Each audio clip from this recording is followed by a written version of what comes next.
Hello again, YouTube. This is the truth, man, giving you the truth. Giving you the truth. And real adults who review these videos, who watch these videos, will know this is good information. This is something that can help somebody. Grudge holders, oh, I just don't like this guy type of people. Let me ask you something.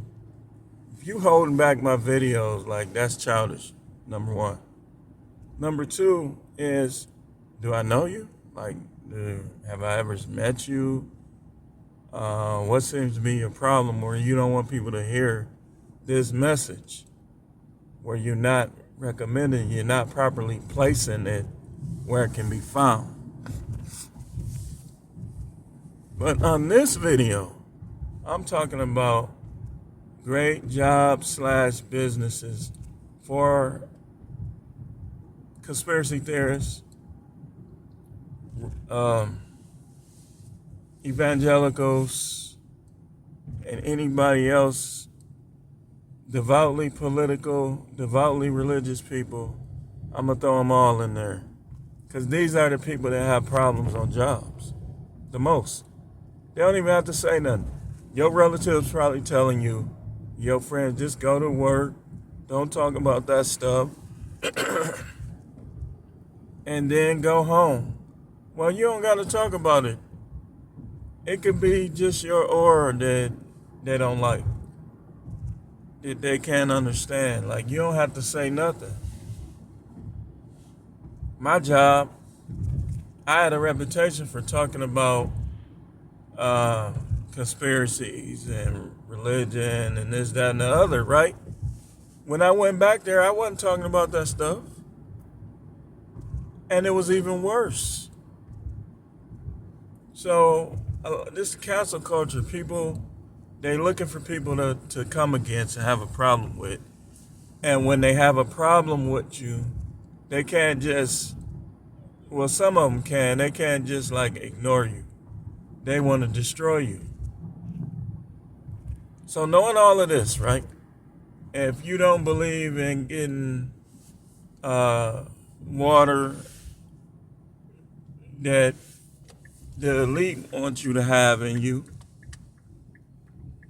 if you are political or you're a conservative, conservatives have problems on jobs. Like, liberals don't, but the conservatives do. If you are radical in your faith, you're a Bible believer, and it's a good thing, but don't talk about it at work, because especially if you got a family, what are you benefiting by talking about? I had to learn this the hard way through the years. What are you benefiting by talking about this stuff at work? For one, you don't supposed to be trying to convince people of salvation anyway. They have to convince themselves. Go to work, save your money, especially if you don't like your boss, you don't like your coworker, you should be piling that money up. You should be trying to get whatever your bills are, you should be trying to get 6 months of that put away to a year.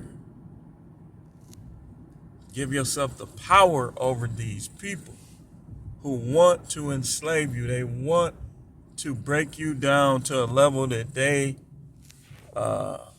feel comfortable with. So if you're any of these, like if you talk about the big I, or you talk about all the conspiracy, what the world calls conspiracies, then these are the jobs for you. Number one, anything gig. Get into the gig economy. What's the gig economy? Gig economy is sole proprietorships where you set your own schedule, where most of the time your customers don't really care what you think. They just want you to bring whatever they're asking for, or do a superb job on their house or whatever. Let me tell you what not to do even then. If you do like TV mounts for TaskRabbit or Handy, Paint, all that, keep your conversations to a minimum with the customers. Smile, be polite. Don't talk too much. Don't Because some of them, they'll try to engage you in politics and all of that. Don't fall for it. Get your money. Talk about that stuff on a YouTube video or something. Anything gig, DoorDash, Roadie, Uber Eats, Lyft, Grubhub, Instacart, Shipped. Anything handy. Anything gig. If you're a conspiracy theorist, if you bumping heads too much with your job, get into the gig. You don't have to run into it. Go into it first while you're still at the job. Learn how to do it. Save the money up. And then leave. And then when you know you finna leave, shoot, don't disrespect or get in no fist fight. But then you could talk a little more. Be like, well, I don't agree with you on that. I never agreed with you on that. But don't do it while you need that job. Get your money. Number 2, if you're a writer, write a book. Write some type of ebook. Self-publish a book. Do as many as you can. So the hope would be that some of these books will generate income. Because guess what? You have to take an attitude that you can't trust anybody in the world. And you want to be self-sufficient. You don't want to need these people. Because these people love misery. It's people in your family, people you grew up with. They want to make sure they're doing better than you. And they love secretly when you have troubles. And some of them will try to, man, we'll be praying for you. But in their mind, they'll be like, that's what he get. He too religious. That's what he get. You need to stop talking about that Illuminati stuff. So yeah, go into the gig. Write a book would be number 2. Number 3, start creating businesses that don't cost you anything that you can do right out of your apartment or your house. Put some flyers out, right? Go buy your printer. Start a cleaning business. Keep putting flyers out while you're doing those deliveries.